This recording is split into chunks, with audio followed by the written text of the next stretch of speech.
In part 1 of lesser known arcade ports, we went over some games you may not have known much about.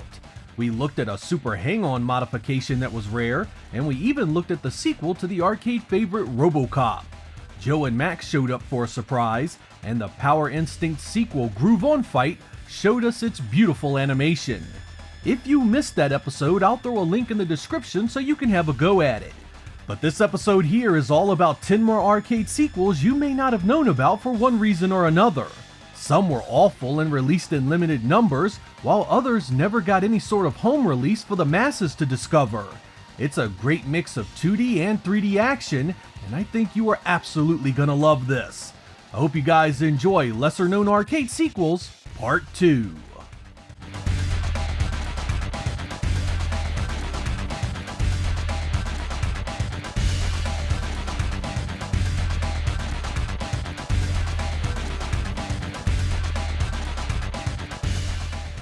You all are probably quite familiar with 1983's Spy Hunter. It was early enough to really grab a huge audience in the arcade and was a massive hit for Midway. Not one to let a good sequel go unmade, Midway was back in 1987 with Spy Hunter 2. The problem was that somebody forgot the good part in the sequel. Holy heck is this terrible. It retains most of the elements of the original, including weapons you can get from your truck and enemies to blow off the road. But the similarities in there. The sound effects are brutal on the ear, the gameplay is jerky and imprecise, and it's just not a compelling experience. The developers tried to harness a pseudo 3D view for the graphics to compete with the games that were out at the time, but they failed miserably in every area. The split screen you see here is actually how the arcade cabinet was presented. One tube, split screen, with two wheels for two players. So disastrous was this in the arcade that nobody wanted to port it home to consoles or computers, not even Midway themselves. To put it directly, it took years for me to even see a Spy Hunter 2 cabinet, and even then, it was in really bad shape. A quick search of this one will bring up countless articles and videos just bashing the hell out of it, and I have to admit, it pretty much deserves all the hate it gets. Even the guy that made the original criticized Midway for its lack of quality. In 1982, Data East developed BurgerTime, the classic about a chef making burgers while being chased down by various food items. It's one of those golden era arcade releases that you instantly recognize. In the years that followed, this game had a number of sequels that weren't very well known, among them 1990's Super BurgerTime. This one takes the original concept and speeds it up, gives it more weapons, and creates a much bigger and more complicated playfield. You can also jump now and can use that to get to ladders and other platforms. You also get co-op gameplay added to the mix. The only thing here that doesn't get high marks are the visuals, which by 1990 standards are rather tame, especially when you consider home consoles could have done something quite a bit better. This is another one that I didn't know about until much later on, and to date, have never seen an original working arcade cabinet for it. Funny thing is that BurgerTime as a franchise has many sequels and spin-offs that were very limited in release, so you could do an entire episode on just those. If I do a part 3 to this series, I'll cover a few more for you. In 1984, Konami dropped Yar Kung Fu in Japanese arcades, inspiring game makers for years to come. This was a one-on-one fighter in a similar fashion to what would become the fighting genre. It was incredibly successful and spawned a direct home sequel a year later. But what I want to talk about is 1985's Shaolin's Road, a beat-em-up that Konami marketed as a follow-up to Yar Kung Fu in a number of territories. This one gives you a playfield to cover where enemies and bosses spawn in and must be dealt with. You can pick up extra powers that let you throw projectiles and other attacks to help you fend off the onslaught. Both you and the enemies can jump to higher levels and then descend to those below. The visuals are very similar thanks to running on the same arcade hardware. They're colorful and loaded with tons of enemies at any given time. This one is very challenging and quite addictive, something that I didn't find out until I played it in MAME. In the US it went by the name Kicker, though it was never ported to any home console that I was playing at the time. You guys over in Europe may be much more familiar with this because it was ported to a number of home computers. I like it and highly recommend you give it a try. If you are a Sega fan, many of you probably remember the 1996 coin-op release of Die Hard Arcade. It was loosely based on the movie and was a polygon beat-em-up that followed a couple of cops trying to rescue the president's daughter from a group of terrorists. It was known as Dynamite Deka in Japan, where it did not have the Die Hard license. It received a sequel in the arcade for Sega's Model 2 board in 1998 called Dynamite Deka 2, or just Dynamite Cop outside of Japan. But what you may not know is that there was another sequel released in the arcade for the MAME platform called Dynamite Deka EX, Asian Dynamite. This one uses much of the same design as we had seen in the previous releases and adds a new power-up system where you can change into various heroes with unique powers. It still has the QuickTime events, the zany weapons, and the surreal enemies. You have 3 different characters to choose from, each one with their own power-ups and moveset. The visuals see a massive increase in quality over Part 2, and basically reskins many of the scenarios that you saw in Part 1. One reason many of you may have missed this is that it was only available in Japan and was never ported to a home system. It was developed by Sega of China, who also did the PlayStation 2 remake of the first game for the Sega Ages 2500 series. If you enjoyed Die Hard Arcade, you will absolutely love this. It feeds directly off that content and punches up the gameplay and hilarity all around. The footage you see here was captured via emulation, where it seemed to play great.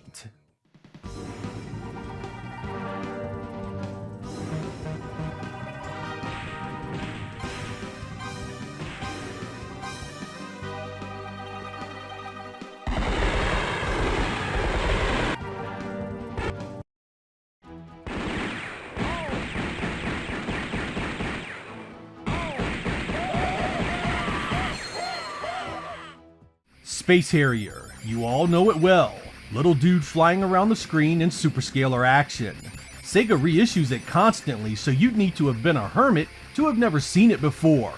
In 2000, Amusement Vision developed an extension of the Space Harrier universe called Planet Harriers, Hyper Soldiers from Earth. This ran on the Sega Hikaru board, which was Sega's last truly bleeding-edge coin-op hardware. And boy was it a looker at the time. Essentially, it was Space Harrier mixed with Panzer Dragoon, meaning that you flew around the screen firing your main weapon while also having the ability to lock onto enemies and blow them out of the sky. There were shops to upgrade your lock-on power and buy extra health and bombs. There were also multiple characters to choose from. It ran smooth, had a crazy far draw distance for hardware at the time, and did all sorts of neat texture effects. The cabinet was a dual-seat, dual-screen 2-player adventure that was extremely popular in Japan, but due to the high cost of the technology, Sega did not widely distribute this gem in many areas. Sadly, they also did not port this home, meaning that it was locked away for years before emulation made it somewhat playable. And I do mean somewhat. This still has loads of issues, but is good enough now to get an idea of what the fuss was about. If you ever have the good fortune of finding one of these working, plant your ass, pay the fee, and enjoy one hell of a memorable ride.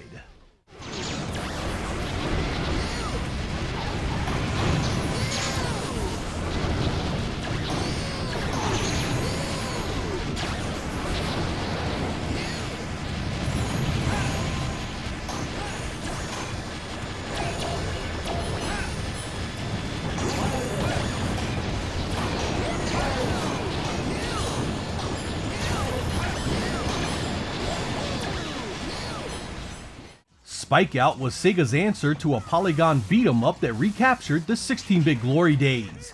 It was released for the Model 3 board in 1998 and was the closest thing they ever did to a Streets of Rage 4 in-house. It was a wild 4-player battle that allowed each hero to go their own way and play it how they wanted. It was updated in 1999 with Spike Out Final Edition, but was unfortunately never released at home. That leaves the third game in the series, Slashout, quite the unknown entry. This one hit in 2000 on the Naomi and changed almost everything from a thematic standpoint. Instead of a gritty street brawler, this is more fantasy in design, right down to its ridiculous enemies. You are still beating the snot out of everything with combos, but now you have magic added to your arsenal. I also felt this one was extremely difficult in comparison to the originals. Enemies gang up on you constantly with little downtime, leaving you running for your life most of the time. The visuals are nice, the gameplay itself is easy to get into, but I just did not appreciate the change in art direction or the obscene starting difficulty. Many say that Spike Out itself was too easy, so Sega made this one nasty hard in response to that so it would draw more money. I do recommend you try it out if you haven't, and do it with a friend because it's much more palatable in a group. More sequels would come after this, but we'll save those for a later episode.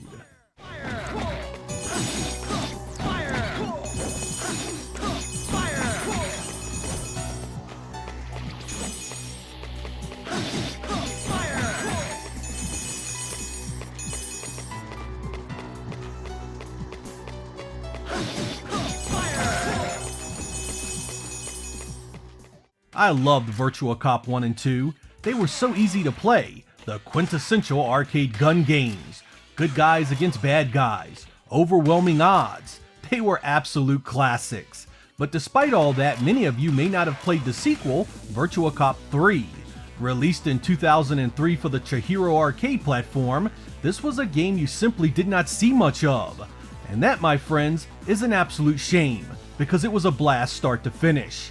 AM2 crafted one heck of an upgrade over what we had seen in the previous games, now giving you access to multiple weapon types that you can switch on the fly, and a new bullet time power that actually allows you to shoot enemy weapon fire right out the air.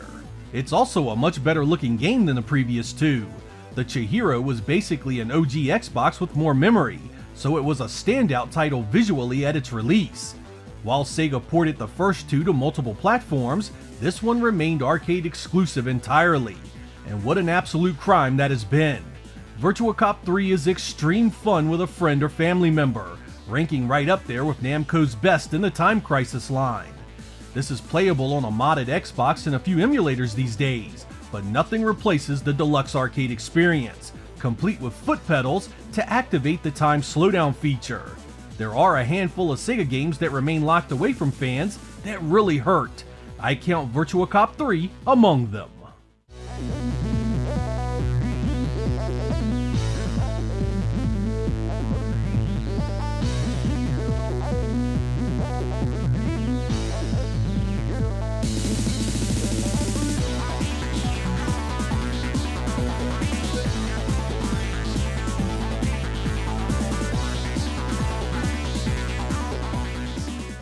Watching my channel, you will find out a few things about me that are undeniable.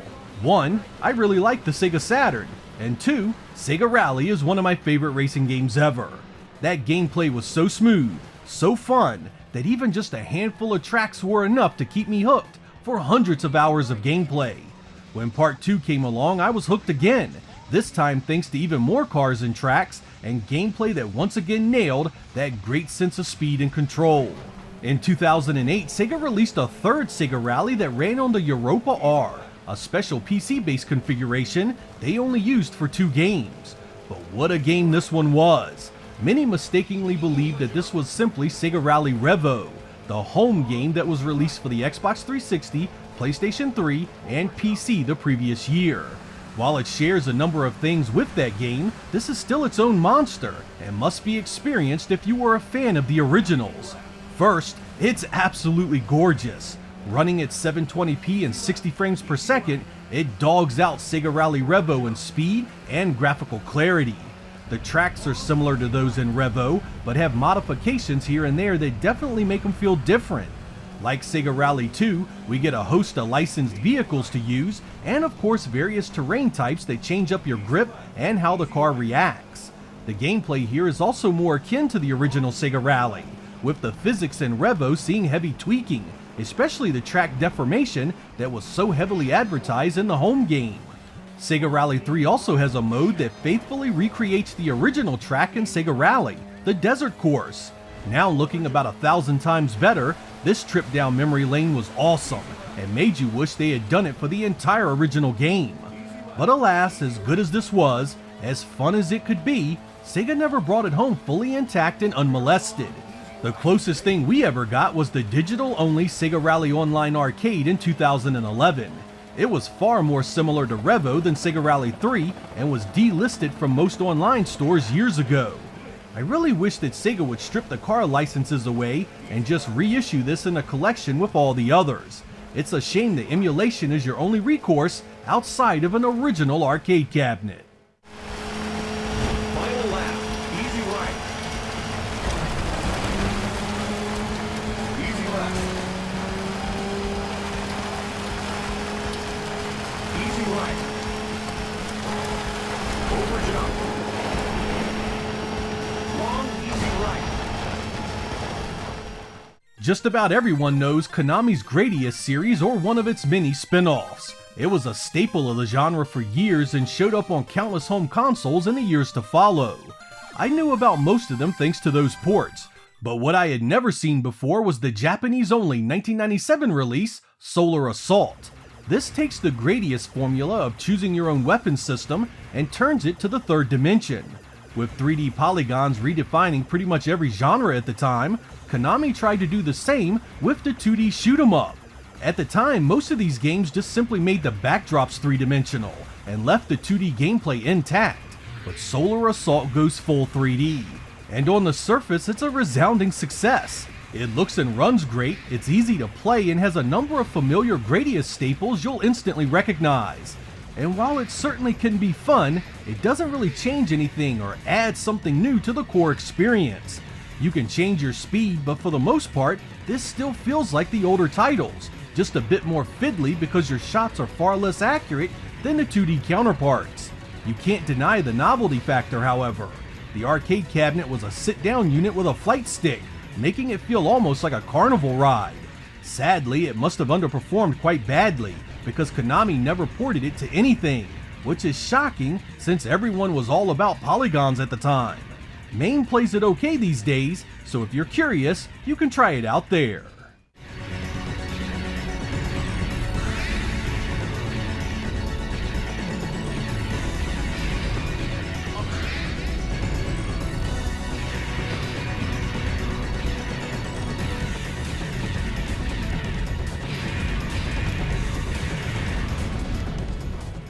Some of you may remember the light gun shooter Resident Evil Survivor for the Sony PlayStation. Well, in 2001, Capcom, Namco, Nextech, and Sims all came together to make the Naomi-based Resident Evil Survivor 2 Code Veronica. This is a retelling of the Dreamcast survival horror entry turned into a first-person shooter. It uses a special gun controller that allows you to move around and shoot at the same time. A strange feeling combination that was quite unique at the time. This actually allows you to freely run and explore the environment at your leisure, and you'll need to because you must find weapons and keys to escape to the next level while avoiding the various enemies you know and love.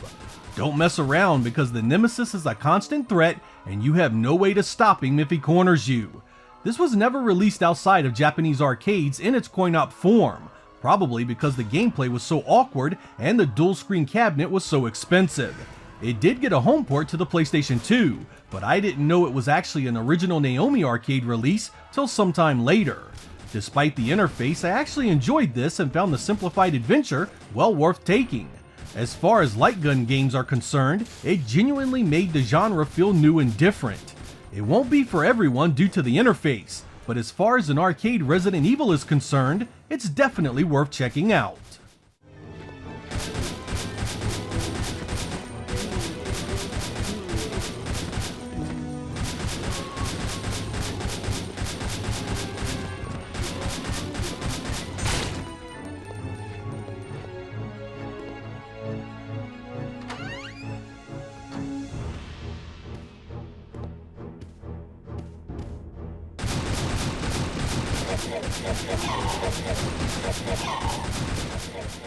So there we are guys, 10 more sequels and spin-offs that may have flown under your radar. Funny thing is that while making this episode, I found even more arcade sequels worth covering. So if you'd like to see a part 3, be sure to let me know down in the comments. If you are fortunate enough to run across any of these in an actual arcade, count yourself lucky and play it, because you are seeing something a lot of us never have. This was one of the side effects of the arcade's waning popularity. Even when you do find a decent arcade, it tends to stick to the money-making classics and leaves the more obscure stuff untouched. That makes emulation more important than ever in order to preserve them. Sadly, that is both a blessing and a curse, as a lot of that is not easily done. You'll need to hunt down images and ROMs and set up emulators that can be tough for folks unfamiliar with them. It can be worth the hassle though if you enjoy playing hidden gems. Some of these are very good and well worth your time. Just remember, nothing beats the original experience, and the loss of the greater arcade industry cannot be overstated. I miss those days incredibly, and I'll never forget them. I'm Sega Lord X. Thank you guys for watching, and I will catch you next time.